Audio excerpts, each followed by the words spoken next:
ಈ ಸರ್ಕಾರಕ್ಕೆ ನಾವೆಲ್ಲ ಹೇಳ್ಬೇಕು, ತುಂಬಾನೇ ಧಿಕ್ಕಾರವನ್ನು ಹಾಕ್ಬೇಕು. ಹಾಗೂ ನಮ್ಮ ಬೆವರು ಸುರಿಸಿ ದುಡಿತಕ್ಕಂತ ನಾವು ಎಷ್ಟು ಬೆವರು ಸುರಿಸಿ ದುಡಿತೀವಲ್ಲ ಇದಕ್ಕೆ ತಕ್ಕಂತೆ ನಮಗೆ ಪೇಮೆಂಟ್ ಕೊಡ್ತಾ ಇಲ್ಲ ಸರ್ಕಾರ. ನಾವು ಹಗಲಿರುಳು ದುಡಿತಾ ಇದೀವಿ.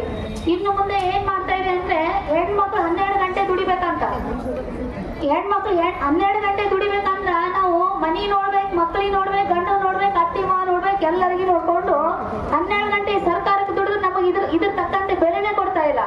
ಎಷ್ಟಂತ ದುಡಿಬೇಕು ನಾವು ಹೆಣ್ಮಕ್ಳು. ಅದೇ ರೀತಿಯಾಗಿ ನಾವು ಬಹಳ ದುಡಿದ್ರು ಇದ್ರ ತಕ್ಕಂತೆ ಕೊಡ್ತಾ ಇಲ್ಲ. ನಾವು ಬೆಂಗಳೂರಲ್ಲಿ ಆಶಾ ಕಾರ್ಯಕರ್ತೆಯರು ಏನೇವರೆಗೂ ಹೋರಾಟವನ್ನು ಮಾಡಿದ್ವಿ. 10,000 ಕೊಡ್ತೀವಿ ಅಂತ ಹೇಳಿದ ಸಿದ್ದರಾಮಯ್ಯ ಸರ್ಕಾರ ಇನ್ನೂವರೆಗೂ ನಮ್ಮನ್ನು ನೋಡ್ತಾನೆ ಇಲ್ಲ.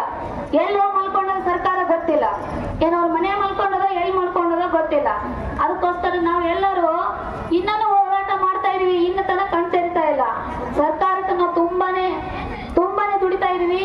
ಇದಕ್ಕೆ ನಮಗೆಲ್ಲ ಬೆಲೆ ಕೊಡ್ಬೇಕಂತೇಳಿ ನಾವು ಕೇಳ್ಕೊಳ್ತಾ ಇದೀವಿ ಇವತ್ತಿನ ಈ ಸಾರ್ವಜನಿಕ ಹೋರಾಟದಲ್ಲಿ. ಇನ್ನೊಂದೇನಪ್ಪಾ ಅಂತಂದ್ರ ನಾವೇನ್ ದುಡಿತಾ ಇದೀವಲ್ಲ, ಎಲ್ಲಿ ತಾಲೂಕು ಆಯ್ತು ಹಾಗೂ ಡಿಸ್ಟಿಕ್ ಲೆವೆಲ್ ಪ್ರಾಥಮಿಕ ಆರೋಗ್ಯ ಕೇಂದ್ರವನ್ನು ಮುಚ್ತಾ ಇದೆ. 430 ಪ್ರಾಥಮಿಕ ಆರೋಗ್ಯ ಕೇಂದ್ರವನ್ನು ಮುಚ್ತಾ ಇದೆ. ಇದು ಎಲ್ಲರೂ ತಿಳ್ಕೊರಿ. ನಾವು ಎಲ್ಲ ಅಲ್ಲಿ ದುಡಿತಕ್ಕಂತ ಆಶಾ ಹಿಡ್ಕೊಂಡು ಡಾಕ್ಟರ್ ಹಿಡ್ಕೊಂಡು ನಾವೆಲ್ಲ ಎಲ್ಲೋ ಕೆಲಸ ಮಾಡ್ಬೇಕು. ನಾವು ಇದನ್ನೇ ನಂಬಿಕೊಂಡು ಇಲ್ಲಿ ತನಕ ಬಂದಿದ್ದೀವಿ.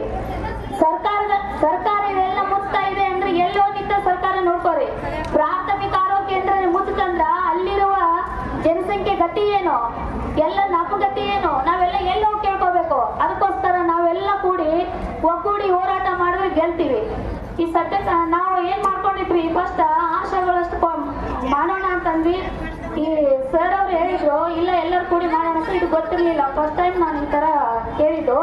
ಅದಕ್ಕೋಸ್ಕರ ನೀವು ಸಂಘಟನೆ ಬೇರೆ ಆಗಿರ್ಬೋದು, ಆದ್ರೆ ನಮ್ಮೆಲ್ಲರದು ಏಕಕಾಲ ಸಂಘಟನೆ ಜೇಸಿಟ್ಟಿವು. ನಾವೆಲ್ಲರೂ ಅಕ್ಕ ತಂಗಿಯರ್ ಇದ್ದಂಗ, ಅಣ್ಣ ತಮ್ಮರ್ ಇದ್ದಂಗ. ಏನೇ ಹೋರಾಟ ಬಂದಿದ್ರು ನಾವೆಲ್ಲ ಒಗ್ಗೂಡಿ, ಇದು ಒಂದು ಕುಟುಂಬ ತರ. ನಾವ್ಯಾರು ಬೇರೆ ಬೇರೆ ಅಲ್ಲ. ನಾವು ಇರ್ಬೋದು ಬೇರೆ ಬೇರೆ ಕೆಲಸದಲ್ಲಿ, ಬಟ್ ನಾವೆಲ್ಲ ಸಹೋದರಿಯರು ಈ ತರ ನೋಡ್ಕೊಂಡು ನಾವು ಎಲ್ಲ ಸಾರ್ವಜನಿಕ ದುಡಿತಕ್ಕಂಥವ್ರು ಒಂದಾಗಿ ಕೂಡಿ ನಮ್ಮ ಜಯವನ್ನು ಗಳಿಸ್ಕೊಳ್ಳೋಣ. ಇನ್ನೊಂದೇನಪ್ಪಾ ಅಂತಂದ್ರ ಚುನಾವಣೆ ಬಂತು ಅಂತಂದ್ರೆ ನಮ್ಮಲ್ಲೇ ಭೇದ ಹಚ್ಚಿ ಬಿಡ್ತಾರ.